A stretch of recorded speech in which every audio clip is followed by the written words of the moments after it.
bisa mungkin bagi Allah. Terkadang ia lupa bahwa ia tidak ada lagi dan tidak ada yang mustahil bagi Allah. Bisa bagi Abraham dan Sarah ketika mereka sudah ada di usia yang tua. Juga ada kejutan ilahi pada Elkanah dan Hana ketika mereka mendapatkan anak dari Tuhan pada usia mereka yang juga sudah tua. Dan ini yang harus kita lihat bahwa Tuhan, apa yang tidak mungkin bagi manusia itu mungkin bagi Tuhan. Bapak Mama Allah memandang sikap ragu Zakaria sebagai orang yang berdosa. Sikap ragu atas berita Tuhan adalah sikap yang tidak terhormat di hadapan Allah. Akibatnya Tuhan menghukum Zakaria.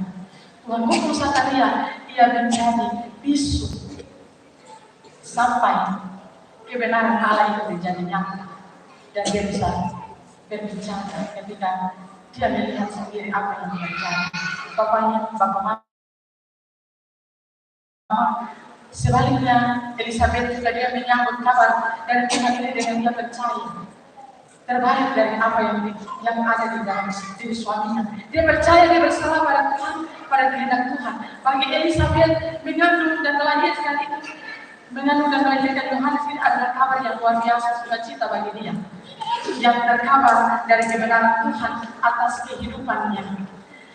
Ada kejutan ilahi yang kemudian memecahkan kemustahilan manusia bahwa perempuan yang sudah tua yang tidak mungkin mengandung dan melahirkan anak. Kejutan ilahi inilah adalah cara Tuhan Allah memungkinkan Elizabeth tertawa bersamanya sepanjang hidupnya. Bapak Mama jemaat kekasih Tuhan, Elizabeth menyadari bahwa Allah sendirilah yang sedang bekerja, Allah sendiri yang akan memberi dia berkat.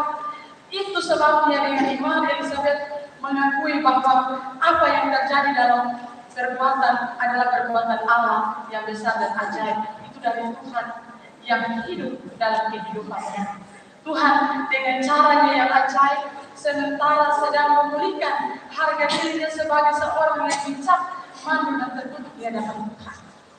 Dalam ayat 25 sampai dengan ayat yang 26, Elizabeth dia akan menjadi seorang ibu dan dia menjadi seorang mama, seorang istri yang luar biasa. Dia menjadi seorang ibu dan anak itu akan menjadi anak yang besar di mata Allah. Dan ini menjadi sesuatu yang luar biasa dalam keluarga Zakaria dan Elizabeth.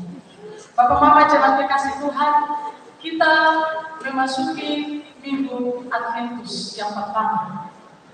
Memasuki Minggu Advent yang pertama ini, kalau kita melihat bahwa Advent sendiri berasal dari kata Latin Adventus yang berarti kedatangan. Kita menantikan kedatangan Tuhan. Dan seorang terkenal pendeta Eka dan Putra dia menyebutkan bahwa orang Kristen ada di antara dua masa Advent. Masa yang pertama adalah masa sudah, dan masa sudah itu adalah masa yang sudah itu adalah masa di mana kelahiran. Dan yang kedua adalah masa belum. Karena Yesus yang sudah lahir itu ia akan menderita, akan mati, bangkit dan naik ke atas surga disertai dengan janji ia akan datang kembali. Dalam Kisah Para Rasul pasal 1 ayat 11 kita bisa membandingkannya. Maka Bapak Mama kita menantikan kedatangannya kembali. Maka di masa Advent ini kita merenungkan firman Tuhan dari bagian firman Tuhan ini untuk kita pulang dalam rumah, dalam keluarga kita tetap berpegang teguh, tetap kuat dalam pengharapan dan iman bahwa janji Tuhan itu ya dan amin. Janji Tuhan itu ya dan amin. Apa yang keluar atau diberitakan dari mulut Tuhan itu pasti akan tergenapi. Tuhan tidak pernah lalai menepati janjinya. Karena itu jangan kita meragukan apapun bentuk jawaban Tuhan atas doa-doa kita. Belajar untuk tetap berpengharapan dalam Tuhan. Menantikan setiap jawaban atas doa-doa kita yang mungkin lama, yang mungkin kita rasa bahwa tidak mungkin. Memang tidak mudah untuk kita menantikan. Itu tidak mudah. datangnya jawaban dari Tuhan ini tidak mudah atas setiap doa kita. Mungkin saja